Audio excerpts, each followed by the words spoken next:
ಇಟ್ಟಿದ್ದೀನಿ.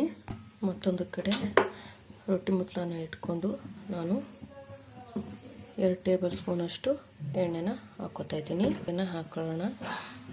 ಅದನ್ನು ಸ್ವಲ್ಪ ಫ್ರೈ ಮಾಡಬೇಕು. ಬೆಳ್ಳುಳ್ಳಿ, ಈರುಳ್ಳಿ, ಹಸಿಮೆಣಸಿನ್ಕಾಯಿ ಹಾಕೊಳ್ಳೋಣ.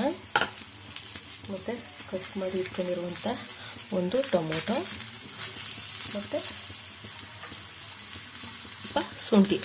ಸೊ ಇವೆಲ್ಲನೂ ನಾವು ಸ್ವಲ್ಪ ಫ್ರೈ ಮಾಡ್ಕೊಳ್ಳೋಣ ಫ್ರೆಂಡ್. ನೋಡಿ ಫ್ರೆಂಡ್ಸ್, ಈಗ ಸ್ವಲ್ಪ ಮಸಾಲೆನ ಹುರ್ಕೊಳ್ಳೋದ್ರಿಂದ ಸ್ವಲ್ಪ ಟೇಸ್ಟ್ ಚೆನ್ನಾಗಿ ಬರುತ್ತೆ. ನೋಡಿ ಈಗ ಸ್ವಲ್ಪ ಎಲ್ಲ ಬಾಗೋವರೆಗೂ ಎಣ್ಣೆಲೆ ಫ್ರೈ ಮಾಡ್ಕೋಬೇಕು. ನೋಡಿ ಫ್ರೆಂಡ್ಸ್, ಆಚೆ ಅರಿಶಿಣ ಪುಡಿಯನ್ನು ಸ್ವಲ್ಪ ಹಾಕು. ಹೆಸರು ಕಾಳು ಬೇಯ್ತದೆ. 1 ವಿಷಲ್ ಬಂತು, 3 ವಿಷಲ್ ಬರಲಿ. ಸ್ವಲ್ಪ ಕೊತ್ತಂಬರಿ ಸೊಪ್ಪನ್ನ ಲಾಸ್ಟಲ್ಲಿ ಹಾಕೊಳ್ಳೋಣ. ನೋಡಿ ಇಷ್ಟು ಫ್ರೈ ಆದರೆ ಸಾಕು. ನಾವು ಗ್ಯಾಸನ್ನು ಆಫ್ ಮಾಡ್ತಾಯಿದ್ದೀನಿ. ಇದನ್ನು ಸ್ವಲ್ಪ ತಣ್ಣಗಾಗೋಕ್ಕೆ ಬಿಡೋಣ. ನೋಡಿ ಇದನ್ನು ಒಂದು ಮಿಕ್ಸಿ ಜಾರ್ಗೆ ಹಾಕ್ಕೊಂಡಿದ್ದೀನಿ.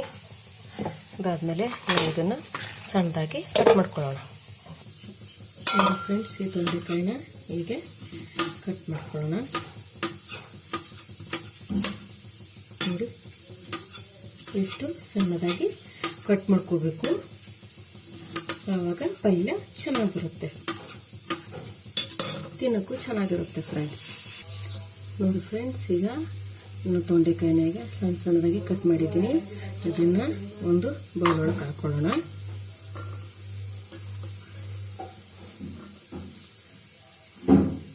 ನೋಡಿ ಇದು ಮಸಾಲೆ ತಣ್ಣಗಾಗಿದೆ.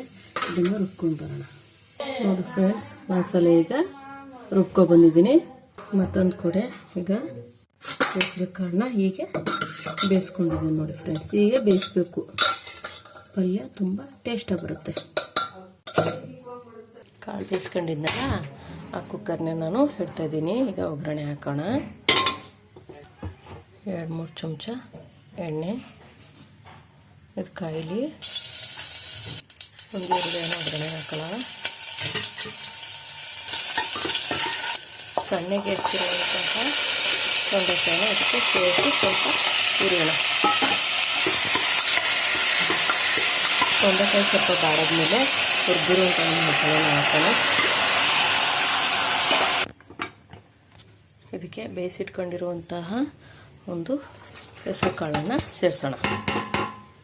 ನೋಡಿ ಫ್ರೆಂಡ್ಸ್, ಸ್ವಲ್ಪ ಗೊಜ್ಜು ರೀತಿನೇ ಮಾಡೋಣ. ಯಾಕೆಂದರೆ ದೋಸೆ ಎಲ್ಲ ಮಾಡ್ತಿರೋದು.